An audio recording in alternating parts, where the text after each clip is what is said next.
Hai Sobat Katulistiwa, selamat datang di channel yang membahas fakta, budaya, dan sejarah. Sebelum kita lanjut videonya, jangan lupa like, komen, dan subscribe channel Katulistiwa agar kami lebih semangat dalam membuat konten. Dan nyalakan tombol notifikasi agar kamu tidak ketinggalan video-video menarik kami. Tahukah kalian dengan Provinsi Bengkulu berhadapan langsung dengan Samudra Hindia? Inilah tempat pertama ditemukannya dan tempat tumbuhnya bunga Rafflesia arnoldii. Ibu kotanya berada di kota Bengkulu. Provinsi ini terletak di bagian barat daya Pulau Sumatera, memiliki 10 kabupaten dan kota, yaitu Kota Bengkulu, Kota Bengkulu Selatan, Kabupaten Bengkulu Tengah, Kabupaten Bengkulu Utara, Kabupaten Kaur, Kabupaten Kapahiang, Kabupaten Lebong, Kabupaten Moku-Moku, Kabupaten Rajing Lebong, dan Kabupaten Seluma. Total jumlah penduduk Provinsi Bengkulu pada tahun 2019 yaitu 2.1.578 jiwa.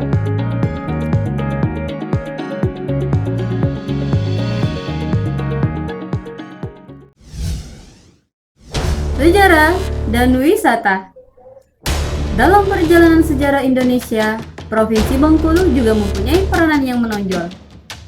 Di era penjajahan, Bengkulu sudah menyita perhatian negara-negara kolonialis barat, terutama karena hasil buminya yang melimpah. Pada tahun 1511, para pedagang Eropa terutama Inggris dan Belanda mulai ramai melakukan pelayaran menyusuri pantai barat Sumatera dari Aceh, melalui selatan Sunda lalu ke Banten. Tahun 1685, dengan alasan perluasan kebun lada, Inggris mulai menetap di Bengkulu. Saat itulah dimulai era tanam paksa lada terhadap rakyat. Dicatat, Inggris bertahan selama 139 tahun di Bengkulu. Penderitaan rakyat Bengkulu terus berlanjut dengan peralihan kekuasaan dari Inggris kepada Belanda tahun 1724 sebagai konsekuensi perjanjian mereka atau Traktat London.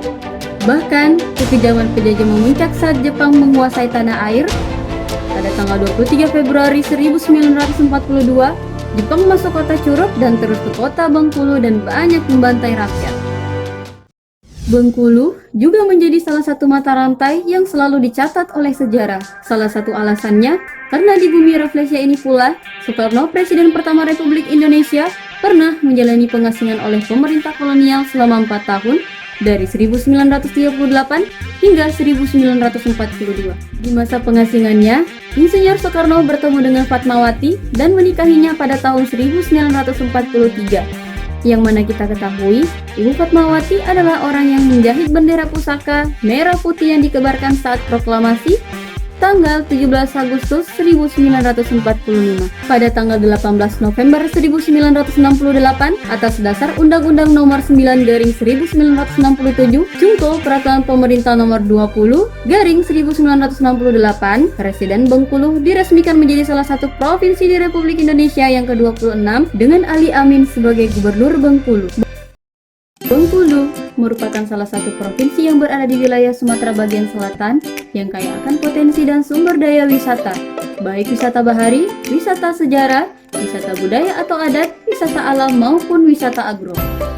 Perkembangan sektor pariwisata Provinsi Bengkulu dari tahun ke tahun terus menunjukkan peningkatan. Hal tersebut ditunjukkan dengan tren kontribusi sektor pariwisata yang cenderung meningkat.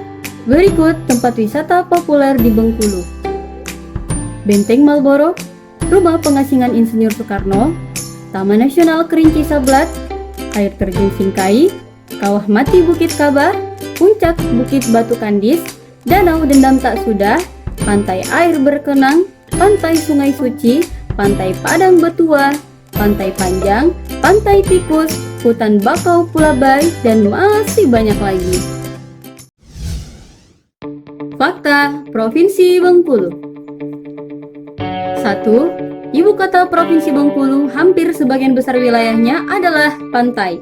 Secara topografi, bentuk permukaan wilayah kota Bengkulu relatif datar, terutama di wilayah pantai dengan kemiringan berkisar antara 0 hingga 10 meter di atas permukaan laut. Sedangkan di bagian timur memiliki ketinggian berkisar 25 hingga 50 meter di atas permukaan laut. Wilayah Provinsi Bengkulu, khususnya kota Bengkulu, hampir sebagian besar wilayahnya dikelilingi pantai. Adapun nama pantai yang menjadi primadona masyarakat di sana dan juga para turis asing di luar negeri bernama pantai panjang. Kedua, bunga Rafflesia merupakan ikon Provinsi Bengkulu. Bunga Rafflesia arnoldi merupakan salah satu bunga langka dan dinyatakan sebagai bunga nasional melalui keputusan Presiden nomor 4 tahun 1993 yang diteken oleh Presiden Soeharto. Diberi nama bunga Rafflesia arnoldi karena pertama kali ditemukan oleh Joseph Arnold dan Thomas Stamford Raffles pada tahun 1818 di daerah Sumatera, tepatnya Provinsi Bengkulu. Oleh karena itu, hingga sekarang bunga Rafflesia menjadi ikon atau ciri khas Provinsi Bengkulu.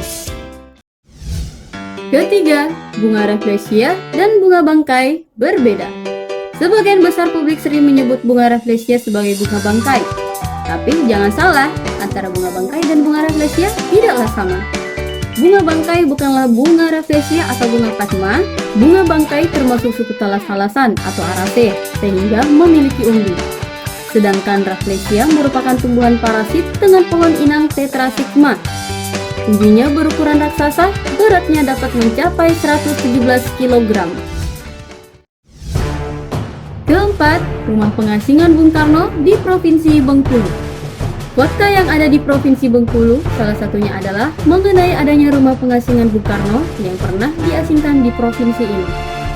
Beberapa peninggalan tokoh proklamator Indonesia ini seperti sepeda, tempat tidur, buku, dan lain sebagainya masih tersimpan rapi di rumah pengasingan Bung Karno di Provinsi Bengkulu.